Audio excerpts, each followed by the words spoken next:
Yun, grabe ho. Wala na daw eleksyon sa 2028. Nako. Extended daw si Marcos ng 3 taon. Nako. Ito ladies and gentlemen, may scoop ako sa inyo, may scoop ako.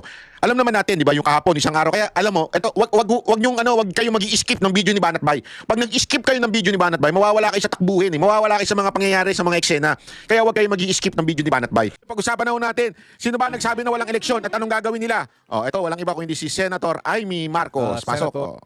Sa mayorya. Kaya Wait. si Lito, si Ropi, Jinkoy, i-expand na muna namin yung sarili namin. Pero talagang kakaiba itong nangyari sa Senado. Ang linusog kami ng NBI. Ano naman yan?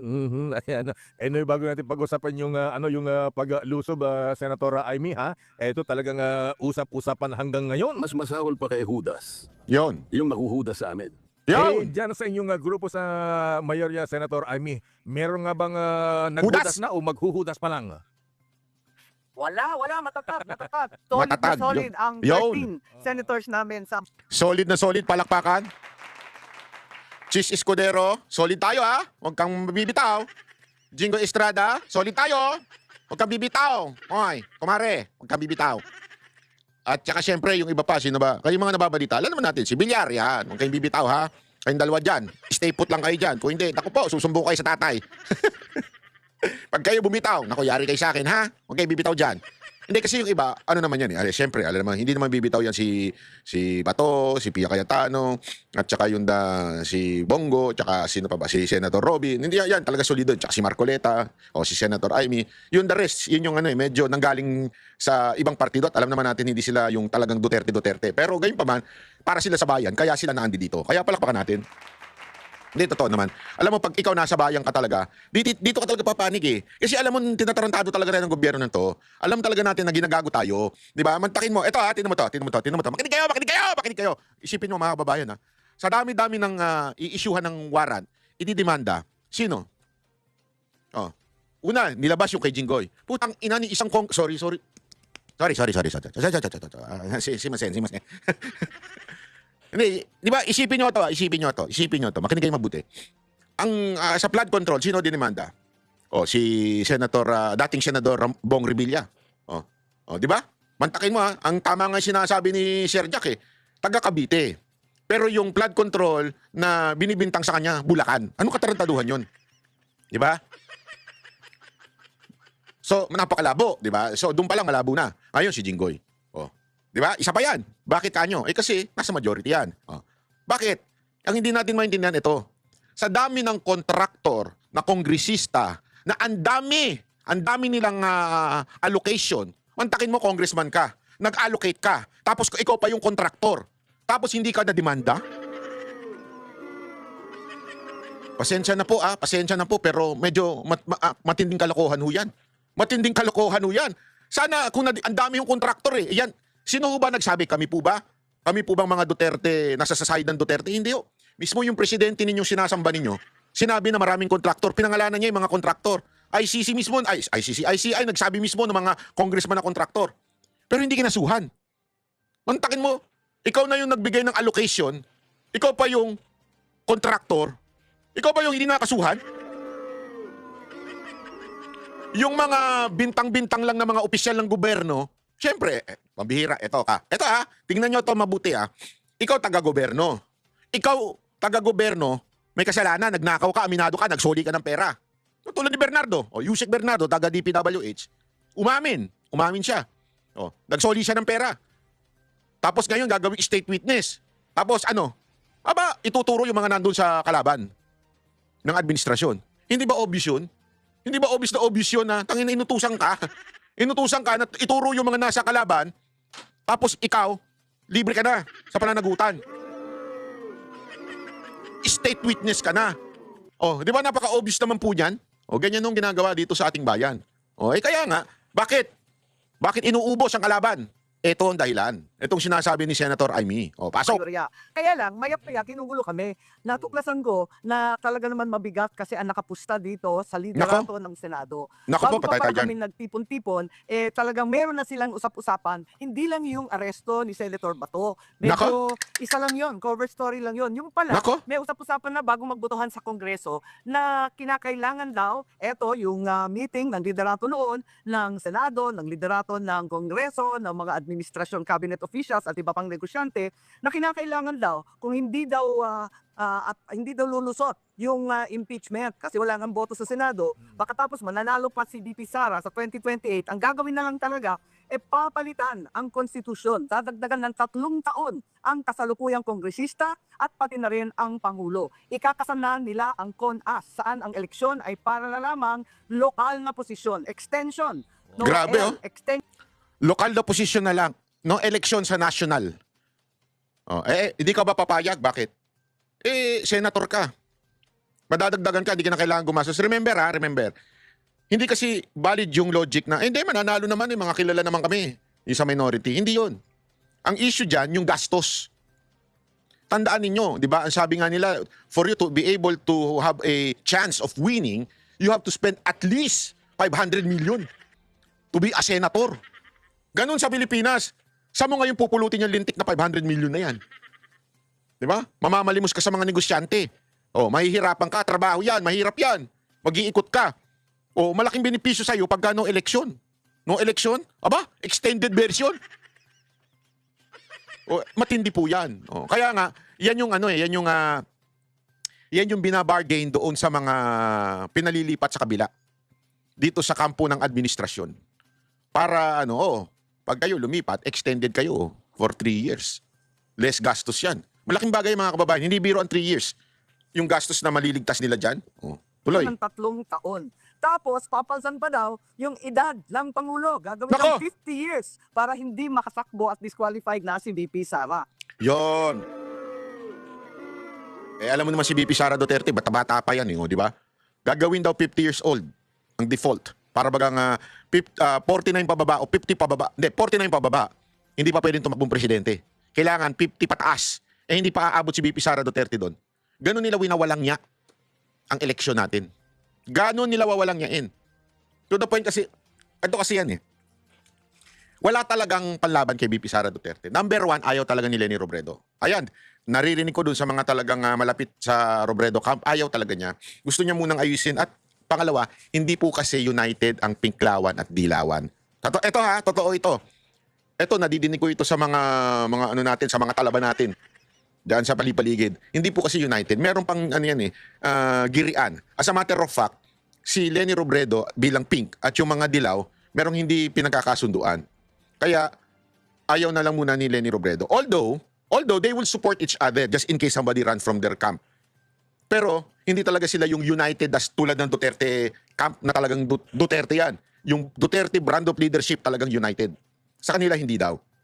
And because of that, ayaw ni Leni Robredo. Isa sa mga dahilan. Ewan ko kung ano yan. Pero yan daw ang dahilan. Isa sa mga dahilan kung bakit ayaw tumakbo. Ngayon, itong ang nasiste dito. Dahil doon, wala talagang gustong tumakbo under the flagship, under the side of Marcos. Kasi nga, alam nilang suicide yun. Dahil, sa totoo lang, ang may gusto kay Marcos siguro mga 5% na lang ng mga Pilipino. Tapos yung 3% doon, bayad pa. Yung mga vlogger nila, yung vlogger nilang naglolokohan. Kasi meron silang pinuno na vlogger dyan na scammer. Yung hingi ng hingi. Hindi ko na sasabihin kung sino yung hingi na yon, scammer yan. Ang dami ng in-scam yan. As in, siya yung namamagitan between the politician. Mahilig yan na mag-name drop ng mga politician from the Marcos side.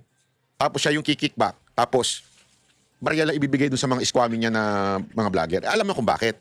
Kasi squammy naman yung mga yan Satisfied na sila sa mga barya. Niloloko sila nung isang yon. Hindi nila alam yun. Yan, kilala na yan. Booking na yan na nanloloko. Tapos, yung iba naman yung mga high-end na influencer. Nanloloko rin yun. Kaya nga papansinin mo, hindi sila ganun kasi nga, tingnan niyo yung mga vlogging na bobo. Alam niyo kung bakit? Kasi parang ganito yan may proyekto ang gobyerno. May kickback yung congressman. May kickback yung secretary. May kickback yung USEC. May kickback yung nag-allocate na politician. Oh. So, yung magagawa, sa tingin ninyo magagawa? Ano na siya? Parang substandard na. Ika nga. So, pag substandard na yung magagawa, parang katulad din ng mga vloggers ni Marcos. So, yung middleman nila kumikickback. So, barya na lang yung natitira na ipamimigay doon sa mga vloggers. Tuloy, puro squammy yung mga kinukuha nila. Ay, ito na lang, walang boboto, okay lang yan. Papayag to sa ganitong amount kasi bobo naman to eh. Ganun sila. Eh dahil nga sa ganun, kita ninyo, wala na talagang wala nang naniniwala sa kanila, wala nang panlaban si Marcos. Wala na talaga. Walang lalaban kay VP Sara Duterte. So the best way niyan, extend the term plus dagdagan mo yung edad para hindi umabot si VP Sara Duterte. Tapos, yun na. Dali na. Galit ang Pilipinas sa usapin ng term extension. Pipigilan ba natin sa kanilang karapatan? Wala na ba talagang kahihiyan? Self-perpetuation ang gimmick. Tapos, meron pang minamadali. Alam naman natin, nakailang report na walang gustong pumirma diyan sa Blue Ribbon. Paano? Talagang bumabaha ng ebidensya, tutol sa kay BBM, sa asawa, sa anak, kay Martin. Gusto na nilang tapusin ng madalian. Wag nang ituloy-tuloy pa ni Senator Marcoleta natin. At makukulong daw lahat ng kamag-anak ko. Takot na takot Nakapatay sila tayo eh. dyan. Napakaraming gustong magsalita at nagpipresenta ng ebidensya. Tapos, papasok na naman tayo sa Hulyo ng mahiwagang budget. Ayan na naman, yung budget ng 2027 kung saan huhugutin lahat ng pera para sa darating na CONAS. Yung 2027 naman at 2028 para rin sa eleksyon kung hindi talaga matuloy ang CONAS na yan. Panghuli, syempre, andyan yung impeachment, guguluhin lang guguluhin, araw-araw tinatakot ng mga senador sa majority, sasampahan ng kaso, ikukulong, dadamputin. Alam natin, isang araw pa lang, si Senator Jinggoy, katatapos lang ng botohan sa Senado, biglang sinampahan agad ng plunder. Ganun din si Senator Cheese, binasura na yung kaso sa COMELEC, biglang binuhay na ulit. Kaya talagang gipitan. Hindi kami magulo. Yung solid flight team, magulo sila.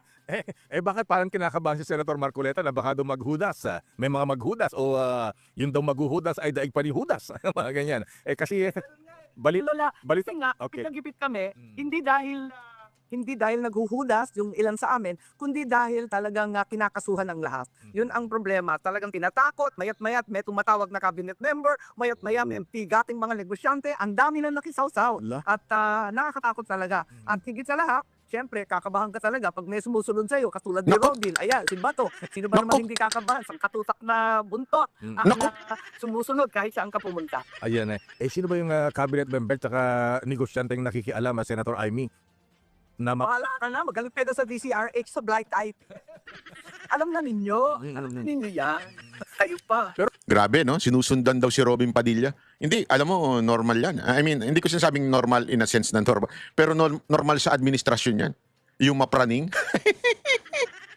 Alam mo naman, pag may tama, praning talaga yan eh. Oo. Talagang binabantayan. Kasi parang bagang ang dating sa kanila, talagang kalaban na si Bato. So kung sino man ang tumulong kay Bato, ano na rin yan, kriminal na rin. Parang ganun eh. Pero bakit naman kasi kung solid talaga ang mayorya, bakit pa nagipag-usap yung iba at may mga proposal pang papayag silang lilipat basta yung isa doon pwedeng maghudas gagawing Senate President? Ay, may mga kwentong ganyan kasi nga napakanipis. Napakanipis nung mayorya, nasa 13 lang kami. Ayun pa, sadyang pang dadamputin si Bato. Yung isa pa, kung ano-ano pang mga kaso. Kaya tuloy-tuloy naman ang pakikiusap namin. At nakaka-nervous nung Lunes, yung pakiramdam mo na talagang tensyonado lahat at hindi nagkikibuan, mainit ang ulo ng lahat. Gusto namin makipag-usap sa kanila. Hindi naman kami nandito para makipag-away. Kundi palsan lamang yung liderato dahil sa isip namin, yung CONAS na yan at yung pagpapahinto. Warning again. Ayan, mukhang mahina ang nasa Ilocos po ba kayo? Ba mahina ba ang signal natin sa Ilocos? Hindi, nasa Makati lang ako. Sa signal sa Ilocos, basta walang bagyo. Anyway, so ang pinag-usapan natin kanina, Senator, ay bago tayo naputol ay yung nangyayari sa Senado. Pero nasaan ka nga ba? Ay sabi mo, Yun. under attack, sinalaki ang Senado. Nasaan ka ba nung magkaroon ng putukan, Senator? I mean, nasa loob ka rin ba ng Senado? Pues talagang under attack ang Senado ng NBI. Maliwanag 'yon. Nung nagkagulo, May 13 'yon. Pero nag-umpisa talagang tensyon nung May 11 nung dumating si Bato. Tapos isipin mo ang kapal nila, hinabol si Bato doon sa hagdanan pa nga sa pasukan ng Senado. Rinestling si Bato. Ang kapakalakas ng love i-wrestling ang Bato. Pagkatapos si Bato dumating sa plenaryo para bumoto, duguan ng kamay. Kasi nga tinakil-takil siya ng ilang tao. Ayun, yun ang umpisa noon, May 11. Pagkatapos nagsipasok yung mga NBI, binugbog ba yung isang tauhan namin na ayaw magpapasok ng tao. Kasi mahigpit yan sa Senado, parang Congress, parang Malacanang, may sariling security. Bawal pumasok, miski PNP, basta hindi nagpahintulot. Ayun, pumasok sila, binugbog nila yung tao namin. Yung Sargento, si Terence Lim, bugbog sirado yung tao, dinala pa sa ospital. Ayan na, yung May 13 na. Lahat kami nagkakaukus, nandyan kami. Ito kasing laging kinakalimutan ng iba nating mga kababayan. Lalong-lalo na yung mga nagsasabi lamang na OA naman kasi yung naging reaction daw ng USAA. Bakit nag-warning shot? Yan yung yan yung script nila. Hindi naman dapat mag-warning shot. Unang-una, NBI kami. Unang-una, naka-uniforme kami. At hindi, ito yung matindi. Nilagpasan ni Remulla, ni John Vic Remulla, yung kwento na kung saan sinabi ni Aplaska na after the verbal, tsaka nag-warning shot. Verbal muna. Sinundan niya yung protocol eh. Oh, at the same time, tsaka siya nag-warning shot. Ngayon, sabi niyo ba, napaka exaggerated naman kasi bakit nag-warning shot. Remember, may nangyari nung Lunes. Wag natin kakalimutan yung nangyari nung Lunes. May precedence ho. Ano ba nangyari nung Lunes? Ultimong yung senador. Pinigilan. Nakipag-wrestling. When you say kasi wrestling, hindi ibig sabihin yan yung literal na wrestling. Kasi if you remember, Jacob wrestled with God. Okay? Hindi ibig sabihin yan bumaba ang Diyos, nakipag-wrestling ng ganun. Di ba? Hindi ibig sabihin nun ganun. Ang ibig lamang sabihin, nung pag-wrestling niya, pumalag si Bato kasi pinigilan na siya, hinawakan na siya. So pumalag siya. Hinabol. Ibig sabihin, ganun katindi yung desperasyon ng NBI para kunin si Bato. To the point, makikipaghabulan. Kasi una, pumalag na siya yung senador eh. Di sana, tawag muna sila sa boss, paano yan? Pumalag eh, hindi na namin umakyat na. Hindi eh, pinasok sa loob ng Senado. Saan na lang bumitaw? Yung papasok na ng pintuan ng plenaryo. Doon na lang bumitaw. So yan, number 1. Number 2, meron silang binitbit, binugbog, at muntikan ng isakay, muntikan ng kidnapin, yung isang USAA. Ibig sabihin, that's how violent they can be. Talagang bibit-bitin nila, bubugbugin nila. Ganun. So with that kind of precedence, with that kind of experience nung Monday, and now, they're fully armed. Remember, there is a CCTV. That CCTV na pinakita ni Remulla, although chap-chap yun, o splice, yung CCTV na yun, nakita ng mga USAA. Nakita ni USAA na, how do you call this, si Aplaska. Ang sabi nga niya ang sabi kasi nila, bakit di ka kasi tumawag sa NBI para tanungin? Abay, baligtad. Tarantado ba kayo? Dapat, yung NBI ang tumawag kay Aplaska. Aplaska, nandito lang kami sa labas, pinababantayan ng GSIS. Kaya lang, sabi nga nila, afterthought na yon yung babantayan yung at ginawang ano to, nanakawin ng mga senador. Biro nga ni Senator Amy, nanakawin namin yung painting. I mean, ang dapat nakikipag-coordinate ay hindi yung tao na naandun. Yun ay reaction na eh. O halimbawa lang, ito nga example ni pangalan nito, ni Senator Cayetano, sabi niya, gawin niyo yan sa Malacanang. Pupunta yung SWAT. Halimbawa lang, pupunta yung mga SWAT sa labas. Without coordinating with the PSG. What do you think will happen? Tapos, nagverbal sila. Sino kayo? SWAT kami. Umalis kayo dyan. Baba nyo yung mga baril nyo, umalis kayo dyan. Anong ginawa? Pumorma. Buti nga, winarning shot pa sila eh. Imagine niyo yung scenario na yun the same thing. Lipat natin sa SC, sa Supreme Court. Sa Supreme Court, sa labas. Nagdatingan yung mga pulis. Sabi ng mga pulis. May mga baril sila, may mga bit-bit, madami sila.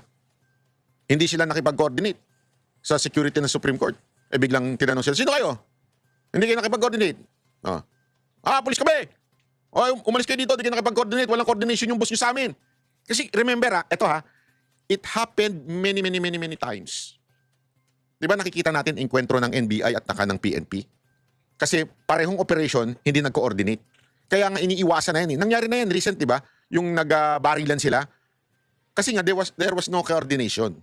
Eh sino dapat ang mag-coordinate? Yung pupunta doon sa lugar.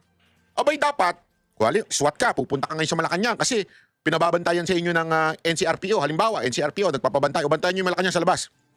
Di ba dapat makikipag-coordinate yung NCRPO tsaka sa PSG, commander? Sasabihin niya sa PSG commander, may info kami, may intel kami na meron tatay sa labas ng Malacanang. Babantayan namin. Tatawag kayo siya sa PSG, sasabihin niya, oy, magbabantay kami dyan sa labas ha, kasi merong intel kaming na-receive. It's not the other way around. Eh may instance, eto nga aside from that, meron pang nangyari nung Lunes na nambugbog sila. So, hindi OA ang reaksyon ng USAA. That's my point. Kami sa loob ng Senate President's Office, pagkat inaambangan namin yung articles of impeachment, gusto kasi namin gawin na kagad, ayaw namin upuan, inaantay namin, darating na daw galing Congress. Biglang nagulat naman kami, kasi nagpuputukan na, 2 pinto lang, tama yung sinabi ni Senator Pia, kasama kaming lahat Andun kami, nagkakaukus tungkol sa impeachment, biglang may putukan. Ngayon, ang malaking issue, bakit daw ang security ng Senado ang unang nagpaputok? Kasi nga, ang problema, hindi ako abogado nila, sigurado ako na sila makakapagtanggol ng sarili nila. Pero may nangyari na may nabugbog na sa kanila Yo. at meron ng duguan nga na senador. Kaya talagang hyper na kaming lahat noon. Tapos nagsipasok, nagbabarena pa ng pader galing sa GSIS. Isipin mo, kahapon sinabi ba naman na nanakawin daw namin yung painting ng GSIS? Hirang buhay to. Binuhtas yung pader, tapos pilit na pumapasok. Ang dami na pala nila doon sa loob. Full arm, full gear. Naka-tactical gear sila, naka-long arms, nakakatakot tignan. Sinabi ng security namin, si Aplaska, na umalis kayo dyan, umalis kayo. Ayaw umalis. Nagsisigawan sila, biglang nagpaputok. At yun nga, imbes na ibaba yung kanilang armas, nagpaputok Yun. din. Kaya nagpaputukan. 44 Ayun. ang basyo na nakita. Ganun katindi. At hindi ako maniwala na nangyari to sa Senado. At ang lapit-lapit namin, hindi biro talaga. Tapos nakakitang-kita kami. Isipin, Ano nangyari? kami sa ilalim ng mesa, patay yung Maraming makakandala. Itong tinagpari. Grabe ang NBI talaga. So, kayo ma'am, sumuot din sa ilalim ng lamesa, nagkaputukan na, dumapa rin kayo doon, ano? Internet. Ayan, oo nga, Senator. Senator, I mean, pati kayo po ay sumuot sa ilalim ng lamesa ng magkaputukan? Na naman. Yung internet doon. Ayan, internet. Internet. Bakit mahina? Ayan na. Okay, Senator Amy, nung nagkaputukan, sumuot din kayo sa ilalim ng lamesa? Ayan na, babalikan natin mabigay kay Senator Amy Marcos. Ayan na, Senator Amy, sige. Ayan. Kayo ba nung nagkaputukan, sumuot kayo sa ilalim ng lamesa? Dumapa kayo doon? Oo, kasi sabi sa kanila, sabi sa amin, lie low. So lumayo talaga kami sa kuan. Lumayo kami sa bintana, pinatay yung ilaw. Yung iba, katulad ko, talagang yumuko ako, nandun ako sa lamesa, at nagsuot na ako ng bulletproof. Talagang pumasok na yung security. Sabi, ma'am, mag-bulletproof ka na, putukan sa labas. At si Joel naman, pilit kaming kinakalma. Sabi ni Senator Joel, huy, taga-Bukawi ako, fireworks lang yan. Sabi namin, huy, tumahimik ka, ang lakas-lakas, ang lapis-lapis. Ano ka ba nung bandang huli? Sabi nga niya, iba na to. Ayun, tapos umiiyak na, nagsisigawan na yung mga media sa labas, at pati yung mga secretary and staff. Ayan, Ayaw ko, pinatapit talaga na may nangyari. Hindi namin dinededma. Ewan ko ba, bakit sinasabi dinededma namin? Paano kami na magdededma? Lahat kami PTSD. Ito, issue ng DEDMA. Importante natin pag-usapan ito kasi may nagsasabi, mali lang daw intindi ni Pia Cayetano na sinabi ni Risa Ontiveros. Alam mo, hindi ho, kahit pagbali-baliktarin nyo, mali pa rin talaga yung sinabi ni Ontiveros. Bakit? Ano ba sinabi niya? Parang ang sinasabi niya, binabaliwala ngayon, parang everything is normal. Kasi yan yung script nila. Remember, they have a script na bakit daw tumatawa pa doon sa mga picture after the siege. So, tila ang pinalalabas ay tawag dito, drama stage. Yan yung pinalalabas nila. Yan yung kanilang propaganda. In-stage lang yan para makatakas si Bato. Tama, mali. Di ba? Kaya ngayon, ang akusasyon, naglalabasan yung mga picture, bakit nakasmile kayo after nyo ma-siege, malusob? Alam mo, hindi naman, yung picture can have different meaning. What if nung nagpicture, sandali, picture muna tayo. Di ba, para kayong tanga?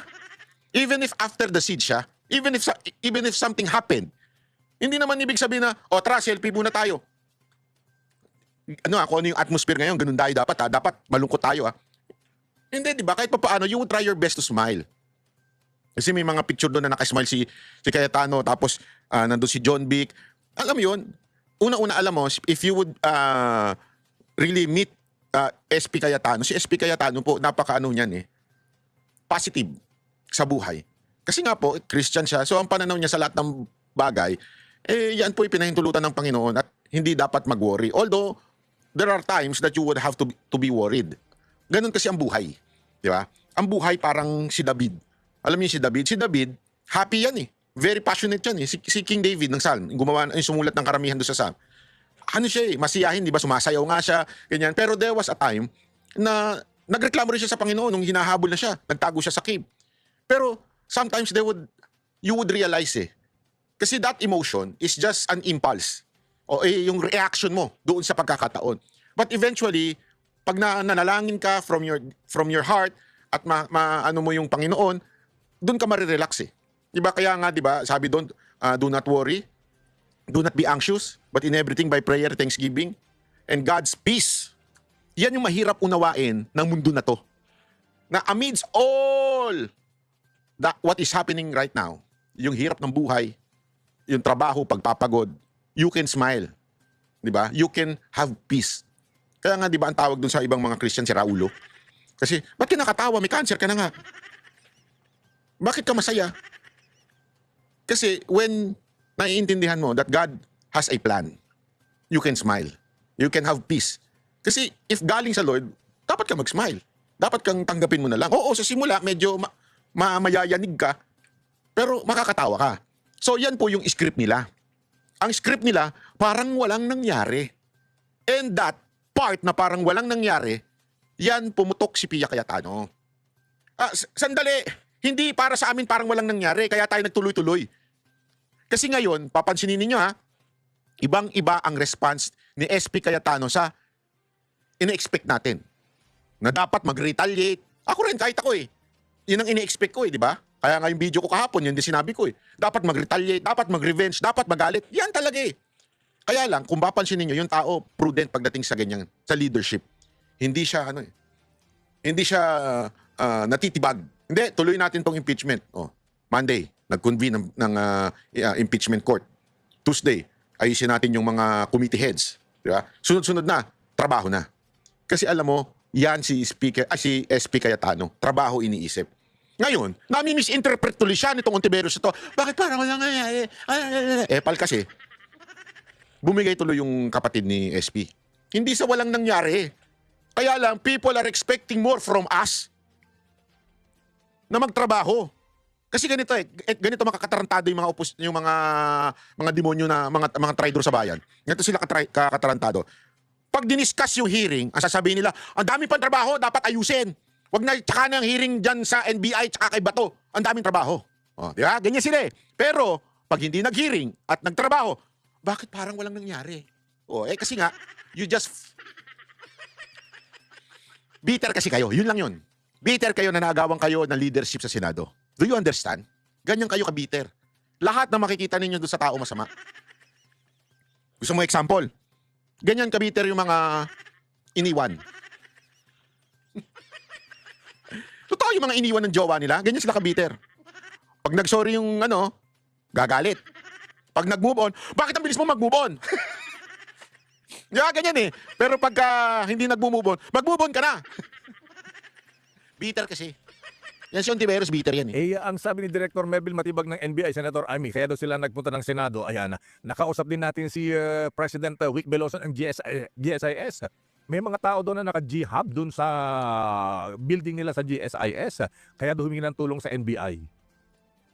Nakakatawa naman sila yung Yun daw ang dahilan? Porket naka-jihab? Grabe naman diskriminasyon yan.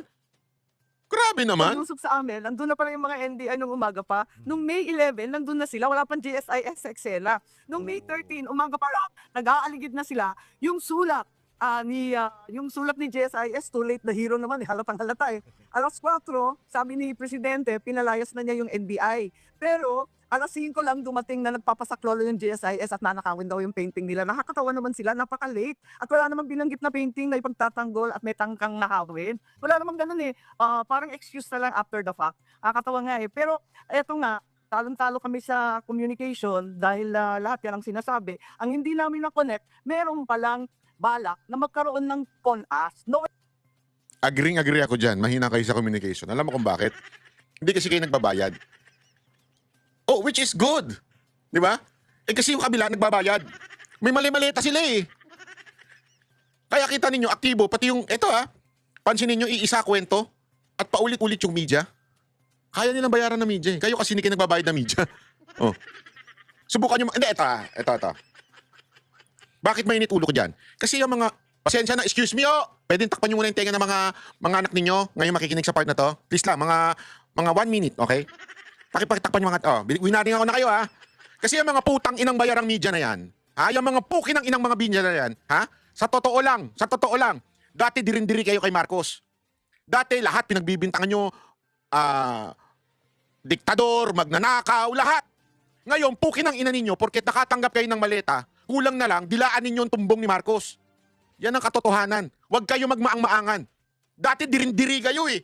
Ngayon, putang ina ninyo eh. Halos supsupin nyo yung tumbong ni Marcos eh. Pag dumura siguro si Marcos, didilaan ninyo yung dura. Ganun kayo, mga medyang pukin ng inang bayaran kayo. Okay, balik tayo sa mga bata. 1 minute na naman yun. Pagpasensya nyo na. Sige na, pagpasensya nyo na. Nakakainit ang ulo talaga itong mga media. Ngayon, balik tayo sa mga bata. Okay? Pwede nyo nang tanggalin ang mga kamay ninyo sa mga bata. Next time po, pagka ganun, i-mute nyo na lang. Magwa-warning na lang ako.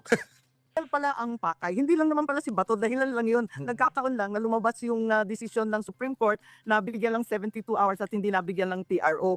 Excuse lang yun. Yun talagang gusto, Noel. Wala nang eleksyon sa 2020. Yun. Uupo ang Pangulo hanggang 2031. Noel! Wow, aba, kaninong brain siya? Sinong mastermind niya? Sino Walang ibas kung hindi si Marcos. Sino ba makikinabang na Noel? Hindi, wala. Sinasagot ko lang yung tanong Pero ang nagsabi ng Noel si Amy, hindi ako. isip niya na magkaroon ng no election, Senator Amy? Nakalakay, di ba maalala ninyo, bago magbotohan sa impeachment, lalo na yung Visayas and Mindanao congressmen, ayaw bumoto talaga sa impeachment. Ang Ayaw. problema, unang-una, inalok sila ng 20 million pesos cash. Pagkatapos, 200 million ang kanilang infrastructure, hard projects. Baka kasali na naman ang flood control dyan, ewan. Ikatlo, ang third incentive, wag daw pansinin ang mga simbahan, wag daw pansinin ang Visayas, Mindanao at DDS kung re-electionist ka kasi walang eleksyon. Huwag kayo mag-aalala. 3 taon na extra ang ibibigay dahil sa CONAS. Yun talaga pala ang pakay. Tapos yung budget, ayan na, yung budget, yung flood control, nahihintuin kasi limpak-limpak na yung dokumento, hindi na kayanin na takpan, lahat yan ihihinto na lang. Kung magkaroon Yung po, pala yun. kung Naku. magkaroon po ng no election at magkaroon ng term extension, Senator Amy, ayaw nyo ba ma-extend ang termino ng yung ading Pangulong Bongbong Marcos? Alam naman ninyo, puro kababalaghan lang nangyayari. Bagsak na bagsak ang ating ekonomiya, ang tao hirap na hirap. At hindi natututukan ang tunay na problema. Nung isang araw, 35 days na lang yata yung gasolina natin. Yun ang bilang. Bakit hindi yan ang tinututukan imbis na Yun. politika ng 2020? May Correct. 2027 pa naman, tsaka na lang ninyo bagsakan lang kung ano-anong insulto at patawan lang kung ano-anong kaso. Pero in the meantime, hindi ba pwedeng tutukan yung issue?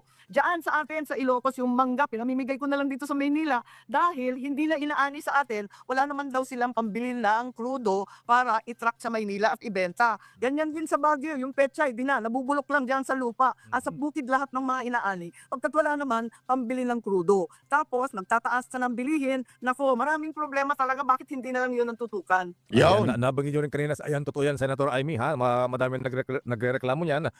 Iba ang focus ng administrasyon. Ayan, Yo, mismo. More on politics yata.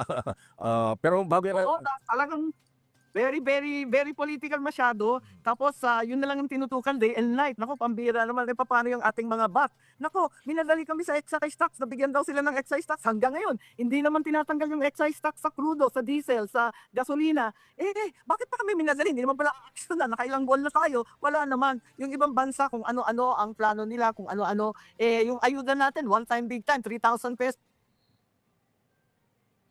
naku, ba't parating nagang si Senator Amy? Anong nangyari sa signal niya? Ayan. Ginugurgur. Yun. Ayan. At wala lang sumunod, walang plano. Doon nakakapiko Okay. Senator Amy, balikan natin si Senator Bato de la Rosa, yung kanyang petition for TRO sa Supreme Court. Denied. So, pwede nang arestuhin ang Senator Bato. Ayan. Bilang makakampi niya sa mayorya. Ayan. Ano ang gagawin nyo? Anong tulong na magagawin nyo kay Senator Bato de la Rosa? Hindi Hindi namin pinagtatakpan o tinatago si Senator Bato. Hindi siya fugitive from justice, parang pinapalabas na pwede na siyang damputin. Samantalang may proseso to, sumunod lang tayo sa batas. Mismo yung Korte Suprema nagbigay ng oras. Ngayon naglabas na sila. Pero mahirap mag-comment kasi hindi ko alam ang basehan ng kanilang desisyon pagka sa Lunes pa daw ipapakita yung kanilang hatol at yung desisyon mismo. Pero sa akin, kinakailangan para talagang sundan. Kung hindi nasunod kay Presidente Duterte, sundan naman natin ang ating konstitusyon at ang ating mga Yun. batas. Ang Yun, proseso, mismo. pag foreign warrant, kailangan padala sa Pilipinas through Interpol. Ang katuwang ng Interpol yung Philippine Council on Transnational Crime. Ipadala sa PCTC, ang PCTC dapat pupunta sa korte na Pilipino at kumuha ng lokal na warrant. Hindi sakop ng ICC ang Pilipino. Kailangan Yun. makisuyo sila dito sa lokal. Hindi na nga tayo member dyan sa ICC. Kaya nagtataka ako, bakit ang dami umekselang NBI, umekselang CIDG, kung sino-sino. Dapat yung Hindi, alam nyo, lumalabas talaga ngayon. Walang iba mastermind sa pagkukuha kay Bato ay ang presidente. Wag na natin papagandahin pa yung kwento. Hindi naman po gagalaw si Batibag nang walang utos ng presidente. O sasabihin nyo ba, utos ng sekretary? Hindi naman gagalaw si sekretary na walang utos ng presidente. Yung presidente talaga ang gusto magpakulong kay Bato. Ngayon, ang tanong na lang, bakit? Anong motibo? Huwag na tayo magpaligoy-ligoy pa doon sa para hustisya. Ulul. Walang hustisyang ganyan. Gusto ninyo talagang maubos ang mga kaalyado ni Pangulong Duterte at ni VP Sara Duterte. Tandaan ninyo, sabi ko nga sa inyo, ito yung paulit-ulit namin sinasabi. Doon pa lang sa panahon ni Pastor Kibuloy, doon pa lang, inuunti-unti na eh. Lahat, alam naman ng iba, malaking sinuporta ng KOJC kay Pangulong Duterte financially and sa mga tao mismo. Pati mismo buong network. Kasi alam mo, si Pastor, pag tumulong, todo yan eh. Talagang hindi politiko yan, todo talaga yan. Hindi katulad nung iba. Kaya ito, dito ako na sobrang nabilib noon kay Pastor. Ito, walang biro ito Kitang-kita nyo naman, siya talaga ang tumulong financially. And yan din naman sinabi ni Pangulong Duterte. Aeroplano, helicopter, lahat. Ginamit. Bus. Ito matindi. Nakita nyo nagkaposisyon si Pastor? Hindi. He can demand. Ano lang ang meron sa kanya? Spiritual advisor. Which is because he is a pastor. Di ba? Pero, walang posisyon. Doon ako talaga humanga doon kay Pastor. Walang biro yung iba tumulong lang ng 5 milyon, 2 milyon. Ang tindi ng hinihingi eh.